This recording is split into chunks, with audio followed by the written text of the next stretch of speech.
Պարոն Կարապետյան, ինչով եք բացատրում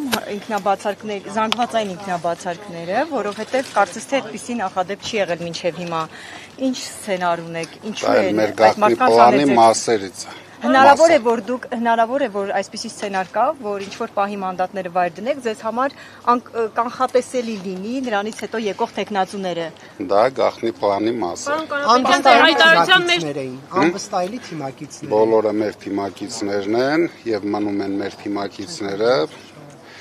Բոլորը դիմացել են այդ բռնաճնշումներին, իրենք չեն կարող լինել անվստահելի։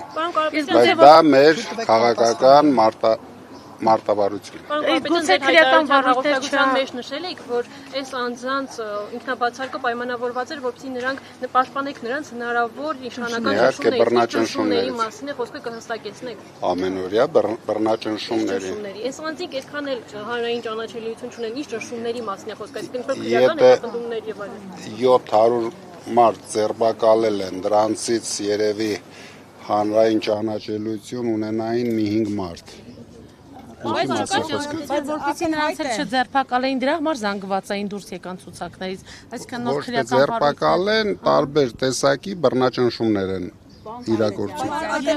Խոսնակի պաշտոնի համար արդեն թեկնածուներ ունեք, Արամ Բարթևանյանի մասին է խոսում, Էդգար Ղազարյանի, կա արդեն թեկնածու։ Դեռ այդ հարցը չեն քննարկել, շատ շուտով քննարկելու ենք։ Ներողություն, Նարեկ Կարապետյանի քրեական վարույթը, որ երեք արդեն հայտնի դարձավ, ինչին է վերաբերում։ Գիտենք, որ երկու հատ կա, մեկը այլ երկրի անձնագիր ունենալը թաքցնելը, կարծեմ մի հատ էլ կա բանակից խուսափելուսա, ինչ վարույթ է։ Հերթական ապօրինի վարույթն է։ Ինչին է վերաբերում։ Ով գիտի ինչին։ Այդքան վարույթ են հարուցում, մենք գիտենք ինչի են հարուցում։ Իրենք հարուցում են։ Պարոն Կարապետյան, Սուրեն Պապիկյան որոշեն ձերբակալեն, որոշեն մեղադրանք առաջադրել, պարոն Կարապետյան հարուցել, երևի եթե ուզեն մեղադրանք առաջադրել։ Սուրեն Պապիկյանը հարցադրում էր արել եւ իշխանության տարբեր ներկայացուցիչներ ասում են ինչու Սամվել Կարապետյանի տղաները, եղբոր տղաները չեն ծառայել բանակում։ Դուք ունեք պատասխան, պարոն Կարապետյան։ Իհարկե ունեմ, ես ասել եմ իմ տղաները, իմ եղբոր տղաները մի 100,000 անգամ ավելի շատ բան են արել Հայաստանի բանակի համար, քան Սուրեն Պապիկյանը 5000 տարի ապրելուց հետո։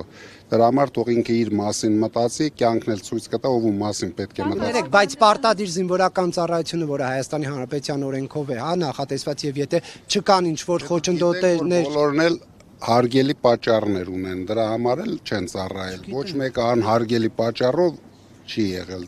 Գիտությամբ են զբաղվել, հա։ Գիտնականներ են։ Նարեկ ուսումնասիրի, լրագրող ես։ Դե ուսումնասիրելու բանել նաև հարց տալն է եւ պատասխան ստանալը։ Հարց տալը դու գնա իրենց տու, որովհետեւ իրենք լավ գիտեն։ Հիմա ես ինչ էլ ասեմ, կլինի կողմնակալ պատասխան։ Դրա համար ես ասեցի Սուրեն Պապիկյանը սկի չի երազի։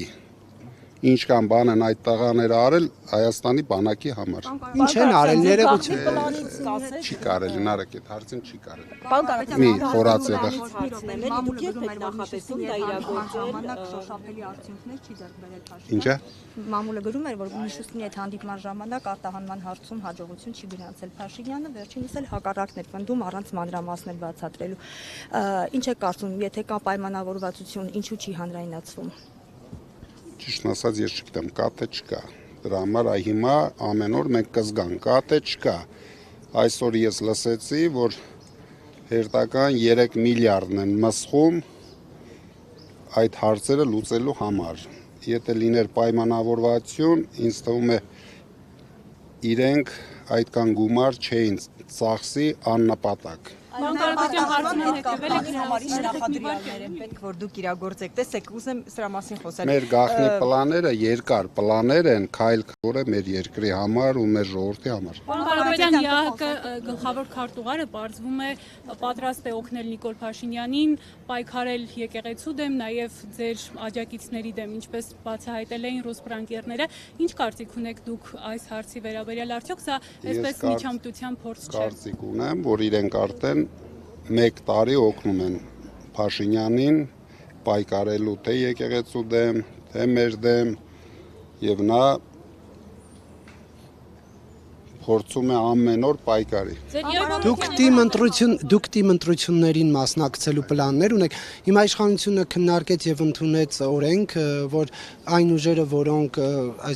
կոռուպցիայի մեջ են հատախված եղել, չկարողանան քաղաքական գործընթացներին մասնակցել։ Մտավախություն չունեք, որ դա կտարածվի ուժեղ Հայաստանի վրա, պարոն Կարապետյան, եւ ինչպես եք դրա դեմ պայքարել։ Ուժեղ Հայաստանը, ես ասել եմ, չկա մեկ դեպք, չկա նարեկ, մեկ դեպք։ Դա իրենք ինչ արել են, այդ զայնագրություններով շեղեցին մեր վրա, բայց սահմանադրական դատարանն էլ ցույց տվեց, որ այդպիսի բան չի եղել մեր ուժի կողմից, դրա համար դուք ուսումնասիրեք, այսինքն իրենք ամեն ինչ անում են ապօրինություններ, հետո մի քայլով շեղում են դա, այդ զայնագրությունները այդ շեղելն էր, որ իրենք իրենց արածները միլիարդ դոլարների հասնող ընտրակաշառքները շեղեցին մի քանի զայնագրություններով։ Պարոն Կարապետյան, ԲՀԿ-ից հայտնել էին մոտ 10,000 աշխատանք կորցրած աշխատակիցների մասին եւ Արարատ ցեմենտի աշխատակիցները այսօր փողոց էին դուրս եկել։ Դրան զուգահեռ վարչապետը սպառնացել էր աշխատանքը կորցնելով, հետևանքներ չունենա զգուշացել էր ձեր այդ քայլերը։ Ու քանի որ աչքի առաջ ունենք նաեւ հեծի օրինակը, ինչ է կարծում, ուր կտանի այս գործողությունը եւ ամենակարևորը հանրությունը ինչու է սա հանդուրժում։ Իրենք շատ մեծ հաջողությամբ Հրազդան ցեմենտը ոչնչացրեցին, կարելի ասել, հիմա կոչնչացնեն Արարատ ցեմենտը, հետագայում այլ ցեմենտներ կոչնչացնեն, իրենք թշնամություն են անում Հայաստանի տնտեսության հետ, ամբողջությամբ ոչնչացնում տնտեսության դեմ, ամբողջությամբ ոչնչացնում են գյուղատնտեսություն Հայաստանում, այդ երկու կոպեկները, դուք այսօր լսեցիք, ես մի պահ լսել եմ, 150 տոննա լոլիկ են արտահանել այս մարդիկ, պատկերացնում եք ինչի մասին էր խոսքը, երբ օրը ամիսը 1000 տոննաներ էին արտահանում, այսինքն սրանք իրենց ստերով փորձում են արտարացնել իրենց ձախողումները։ Այլընտրանքային շուկաներ են ասում, ըստ իրենց դա այլընտրանքային շուկաներ գտնելու համար է, պարոն Կարապետյան, որ միակողմանի միայն մի երկրից կախվածություն չունենալ։ Չի ստացվում է։ Եթե այլընտրանքային շուկաների համար պետք է ծախսել ամբողջ Հայաստանի բյուջեն, իսկ այս տեմպերով իրենք դա անելու են։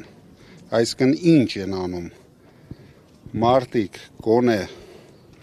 չգիտեմ ինչ կանեն, մի 200 դրամ ստանալու համար բարձում են մեքենաները, տանում են Վրաստան,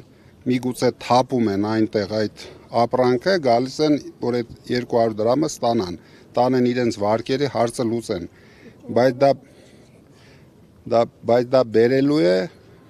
այդ ձեռնարկությունների փակվելուն ու արդեն ուսումնասիրեք ինչ կան ձեռնարկություններ արդեն փակվել։ Դա տեղեկություն է, թե ենթադրություն։ Դուք տեղեկություններ ունեք, որ այդ կերպ են վարվում։ Ես ենթադրում եմ, բայց իմ ենթադրությունները միշտ 90%-ով նման են։ Փաշինյանն ասում է պետականացվելու է, այսինքն ըստ այդմ էլ ղեկավար կազմը փոխվելու աշխատատեղերը մնալու են, այսինքն գործարան աշխատել են, Հրազդան ցեմենտը պետականացրել են։ Ախի չեն աշխատացնում, մարդիկ 4-500 մարդ մնացել են առանց աշխատանքի, ով էր խանգարում իրենց աշխատացնեն Հրազդան ցեմենտը։ Պարոն Կարապետյան, ես ինքնաբացարկի մասով մի վարքյան էլի, ես ինքնաբացարկի մասով տեսեք, դուք նախկինում էլ 2021-ի ընտրություններից հետո էլ ընդդիմությունը խոստանում էր իշխանապահության հարցը հանգուցալուծել խորհրդարանում, փողոցային պայքար սկսեցին, իմպիչմենտի գործընթաց տապալվեց։ Հիմա ըստ ձեզ,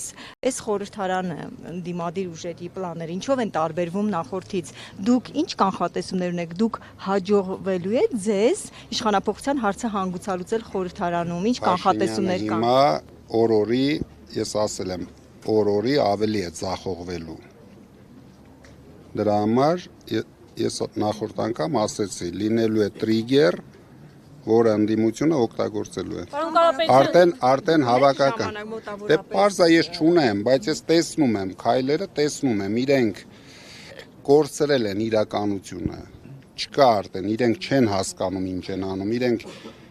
շարունակում են ստերով կերակրել մեր ժողովրդին, բայց դրան վերջ կա։ Բայց ասում են ընդդիմության առաջնորդներին, օրինակ Ծառուկյանի տեսանք ինչ արեցին, համաշխարհային խայտառակություն էր դա, Փաշինյանը նույնիսկ ինքը իրեն գերազանցեց դրանով։ Այսինքն ինչ արեց ամբողջ աշխարհ սպասում որ ինչ լինի Փաշինյանը գործում է ակտիվ մեկուսացնում է ընդդիմության լիդերներին շատ ակտիվ գործելուց շատ սխալներ են թույլ տալիս մենք սպասում ենք այդ սխալները կլինեն ճակատագրական եւ այդ օրը ընդդիմությունը իր խոսքը կասի Զառուկյանը նույնպես Գուցե դա Հայաստանի համար կդառնա ճակատագրական մտավախություն ունեք մենք կկանգնեցնենք դա լինելու է Հայաստանի համար բայց մենք դա կանգնեցնելու ենք Եվ պարոն Կարապետյան գնեք այդ ոչ ժողովրդավար գնահատվող տեսարանը ոչ տեսանք Զառուկյանենց տանը ասում են որ դա Դուք եք չէ գնահատում ոչ ժողովրդավար դա ոչ ժողովրդավար եւ ասում են որ դա ազդակ էր ուղված մյուս ընդդիմադիր լիդերներին մեսեջեր ձեզ Քոչարյանին ինչ հետեւություններ Ես Քոչարյանը արդեն այնտեղ բավական երկար ժամանակ եղել ենք այսինքն մեզ դրանով վախեցնել հնարավոր չի դրա համար ինքը նոր բան պետք է հետաքրքիր մտածի մեր համար Դրանով մենք չենք վախենում։ Դե չգիտեմ։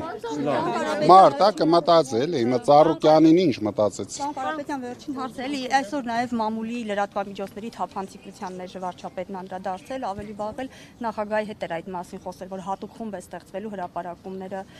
համապարփակ ուսումնասիրելու համար։ Ինչ եք կարծում, ինչու է հենց այս փուլում այսպիսի նախաձեռնություն, այսպիսի խումբ ստեղծում։ Ինքը հայտարարել էր, ուզում է լրագրողներին ուղարկի ֆայլաբազար, դրա համար ուսումնասիրելու է ու ճանապարհը առաջին իսկ Նարեկին է ուղարկել։ Պարոն Կարապետյան, Շատ բարդ հարցեր է տալիս։ Պարոն Կարապետյան, մեզ հարցին գոնե հստակեցրեք ինքնաբացարկների մասով 106 անձ ինքնաբացարկ ներկայացած ճիշտ է նշեցիք վստահության մասով, բայց կան այսպիսի մտավախություններ, որ դուք մտավախություն, այսինքն ձեր դաշինքը մտավախություն ուներ, որ այս անձինք կմիանան խորհրդարան մտնելով իշխանության, դրա համար են նրանք հեռացել ինքնաբացարկը։ Դուք հավատացեք, ոչ մեկը չի միանա, նույնիսկ ոչ թե այդ 100 մարդուց, այն 100,000 մարդուց էլ ոչ մեկը չի միանա։ Իսկ են մինչև Դուք մի դրանում անհանգստացեք։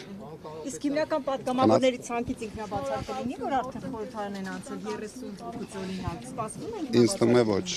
Нет։ Հավանիչ տեսանյութը եւ բաժանորդագրվիչ նորությունները բաց չթողնելու համար